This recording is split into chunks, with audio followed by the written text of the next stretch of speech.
Alors, je ne sais pas si vous êtes au courant, mais ce soir, c'est un jour très important. Ce soir, on est le Yud Shvat. Yud Shvat, c'est le jour de la Iloula du rabbi précédent, du précédent rabbi Lubavitch. Et donc, c'est le jour où son successeur, le rabbi, il a pris la direction, il est devenu le rabbi.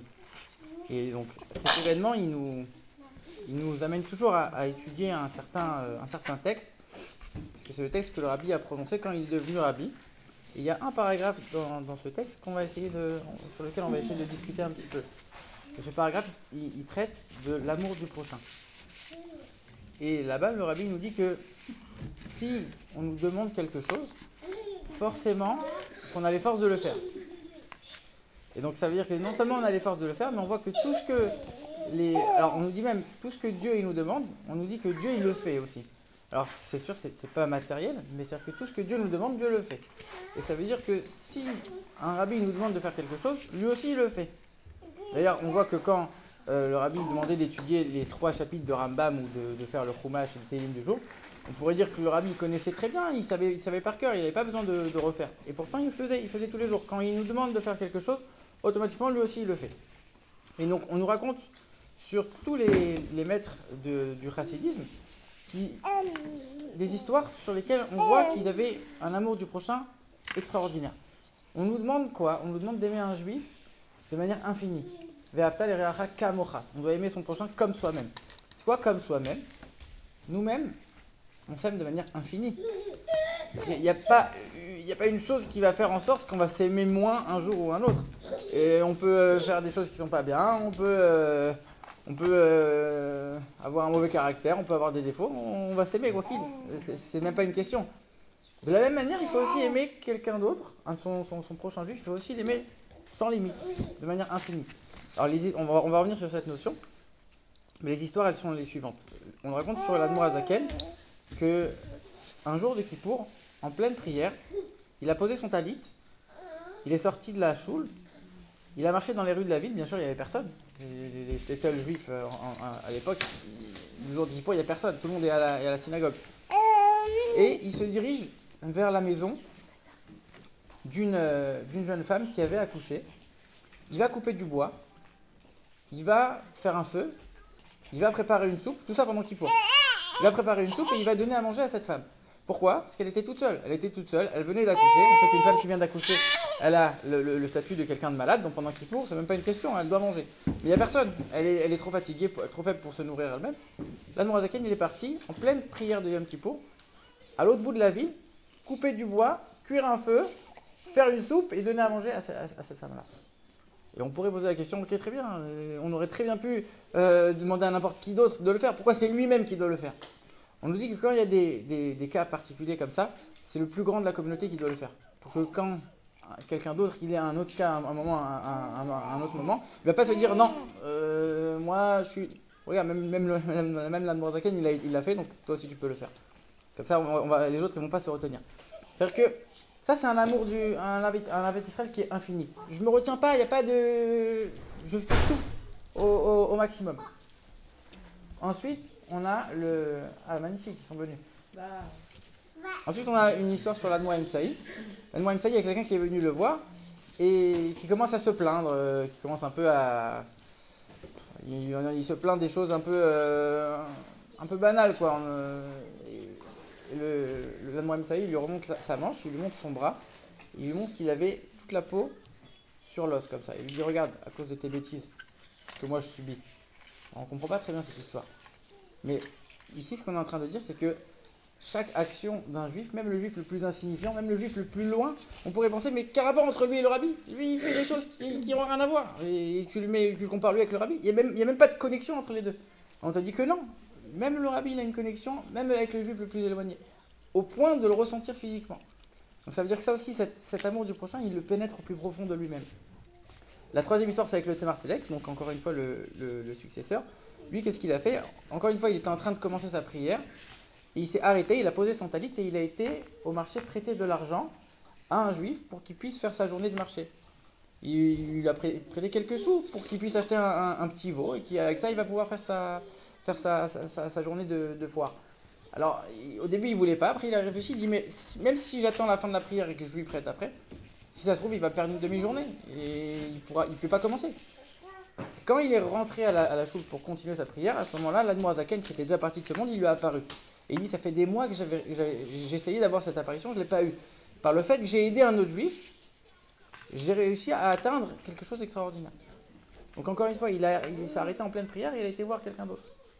Pour le prêter encore, pour le rendre un service matériel, pour lui prêter de l'argent. On raconte sur le Rabbi Maharash qu'il a fait le voyage depuis Lubavitch, donc au fin fond de la Russie, jusqu'à Paris. Donc plusieurs jours de voyage. Il est rentré dans un casino et il a été voir un jeune homme. Il lui tape comme ça sur l'épaule et il lui dit: jeune homme, il ne faut pas boire le vin qui n'est pas cachère. Ça bouche le cœur. Il est parti. Et le jeune homme, il était complètement retourné. Il dit: c'est qui celui-là? Qu'est-ce qu'il me veut? Il a été le voir. Il dit: quoi? Il a des jours de chemin pour venir me voir. Qu'est-ce qui se passe? C'est pas possible. Il a été le voir. Il a commencé un peu à discuter. Et au fur et à mesure, il a commencé à se rapprocher de la Torah. Il a complètement... Parce qu'en vérité, c'était quelqu'un de bien, qui a complètement tourné. Il est parti en Europe. Et il a complètement lâché toute la Torah et les mitzvot. Et grâce à ça, il est revenu à la Torah. Aujourd'hui, c'est une famille religieuse en Australie. C'est la famille Klein. Il y a plein de familles Klein, mais lui, en tout cas, c'était un monsieur Klein. Il a fait une famille religieuse qui habite aujourd'hui en Australie. Donc ça veut dire que, encore une fois, il était prêt à faire plusieurs jours de voyage pour ramener un juif à la Torah.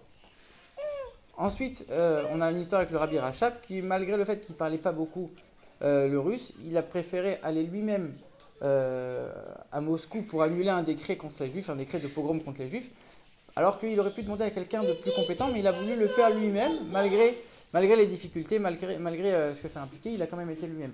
Et après, le Rabbi ne raconte même pas d'histoire sur son beau-père, il dit: il y a tellement d'histoires. Alors, nous, on ne connaît pas très bien le Rabbi précédent, on aurait bien aimé qu'il nous raconte des histoires. Mais nous, à notre tour sur le Rabbi, combien d'histoires, combien de centaines et combien de milliers d'histoires on connaît qui prouvent l'amour du prochain que le Rabbi avait. Alors maintenant, la question que je vais vous poser, c'est: est-ce que c'est possible vraiment d'aimer son prochain comme soi-même? Comme soi-même. C'est-à-dire de manière illimitée, de manière infinie. Est-ce que c'est possible?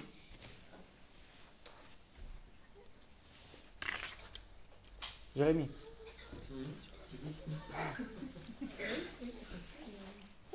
Oui, c'est possible. Si on nous le demande, c'est que ça doit être possible. Alors comment on fait? On se met à la place de l'autre. C'est-à-dire? Quand on se met, c'est-à-dire, par exemple, si quelqu'un est dans une situation et, je sais pas, je donne un exemple, en mode, il y a une personne, par exemple, elle devient un peu nerveuse, tout ça, et c'est un peu agaçant. C'est-à-dire, au lieu de s'énerver en retour, on se met à sa place, et par exemple, on va dire, je sais pas, n'importe quoi, on va dire, elle vit une période un peu dure de sa vie, alors quand je me mets à sa place, et comme moi, moi je me comprends, je me mets à sa place, alors là, je peux l'aimer comme... C'est une très bonne astuce, très bien, très bien. Et ça permet d'augmenter, de faciliter. Mais on n'arrive pas à la source des choses. Ça va marcher dans ce cas-là. Pas forcément que ça marche dans tous les cas. C'est une bonne astuce pour ce cas-là, mais pour essayer de comprendre les choses à leur source. Qu'est-ce qui va nous permettre d'avoir le déclic, et que pas seulement dans tous les cas, pour que ça marche. On a une seule âme, quoi. Exactement. Exactement. Ça veut dire que la réponse, elle est la suivante. La Noazaken, dans le 32e chapitre du Tanya. D'ailleurs, 32 en hébreu, c'est Lev. Lev, c'est le cœur. L'amour du prochain, c'est dans le chapitre Lev du Tanya.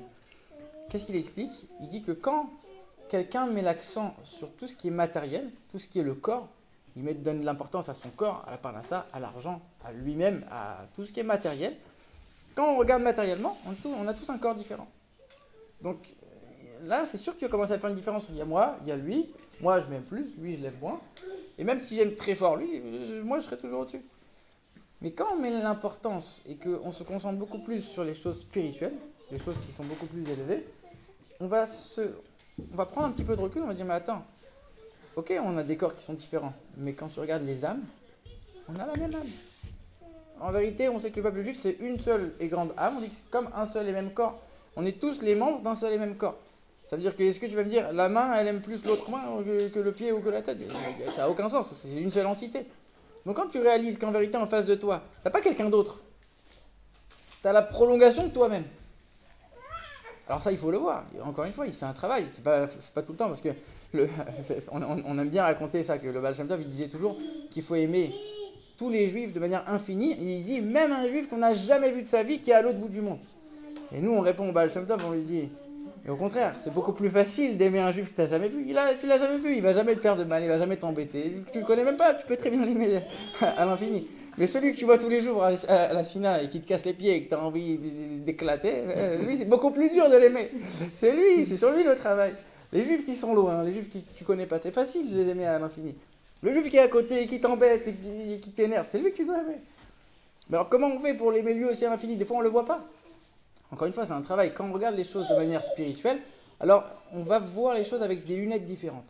Et on ne va pas voir quelqu'un d'autre, on va voir la prolongation de soi-même. Donc forcément, l'amour, il va être tout de suite beaucoup plus fort. Et si on arrive toujours à essayer de voir les choses de manière plus profonde, ça facilite un peu plus le travail. Alors, il y a une question. Admorazaken, il pose une question, il dit, dans la Gemara, il y a une Gemara, et ça, il y en a beaucoup qui se trompent quand ils étudient cette Gemara. Il y a une Gemara qui nous dit que quand quelqu'un faute, on doit le détester.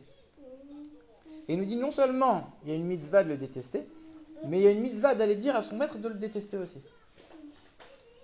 Ça vient casser tout ce qu'on vient de dire, alors comment on se débrouille avec ça? Le Zaken il dit attends. On se calme. De quoi la Gemara elle parle là-bas? Il faut remettre les choses dans leur contexte. En vérité, on parle uniquement de quelqu'un qui est son ami dans l'étude. C'est-à-dire que c'est quelqu'un avec qui on est constamment en contact. Et c'est quoi notre contact? C'est l'étude de la Torah. C'est la pratique de la Torah et des mitzvot. On est toujours ensemble dans notre pratique de la Torah, dans notre pratique des mitzvot. Et on voit qu'à ce moment-là, notre ami, il vient et il chute. Et à ce moment-là, on lui fait un reproche. Attention, tu sais, c'est pas très bien. Et il dit, je m'en fiche. Donc c'est quelqu'un qui est érudit. Et malgré qu'il est érudit et qu'il connaît, il fait quand même. Malgré qu'on lui a fait le reproche, il continue. Et en plus, c'est quelqu'un qui est proche. Quelqu'un avec qui on a une relation de Torah. Lui, uniquement, on va te dire, tu peux le détester. Donc déjà, ça limite énormément le nombre de personnes. Mais même cette personne-là, même si elle existe, parce que ça peut exister, même s'il y en a un, même si on en trouve deux, même si on en trouve trois, qui sont dans ce cas-là, est-ce qu'on doit les détester pour autant? Alors il faut faire attention. Quand on dit détester, c'est pas la personne qu'on déteste, c'est le comportement de la personne. C'est-à-dire, on ne déteste jamais les gens, on déteste les fautes. On dit toujours, on doit prier pour que les fauteurs fassent tchouva.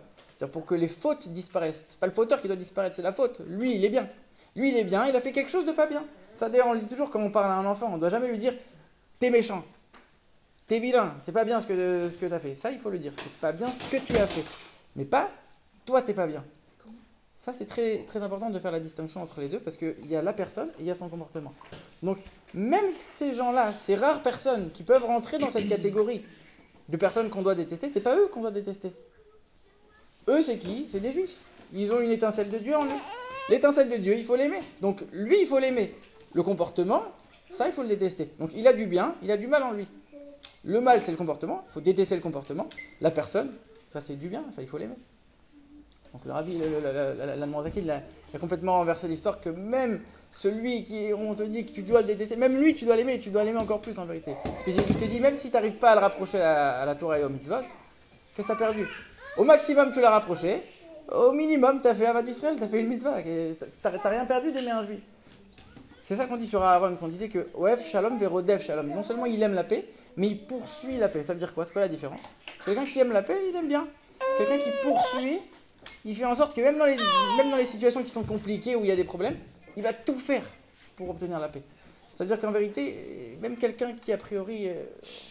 on a du mal avec lui et c'est difficile. Et c'est quelqu'un qu'on aurait voulu rentrer dans cette catégorie de détester. Même lui, on doit l'aimer et on va faire en sorte que même lui, on va réussir à l'approcher à la Torah et au mitzvot. Donc quand on voit que les Rebbeim nous demandent d'aimer un juif de manière infinie, on voit qu'eux, ils l'ont fait. Et ils l'ont fait à l'extrême. Ils nous ont montré des preuves et des histoires pour nous montrer que même à l'extrême, c'est possible. Et si nous, ils nous le demandent, c'est que forcément, on en a les capacités. Il faut juste essayer de changer de lunettes, changer de regard et essayer d'avoir justement ce déclic, de juste mettre une pause, quelques secondes avant de ressentir quelque chose, un mauvais sentiment sur quelqu'un en disant « Attends, je vais juste prendre un peu de recul, mettre des autres lunettes et tout de suite la situation elle changera. » Voilà.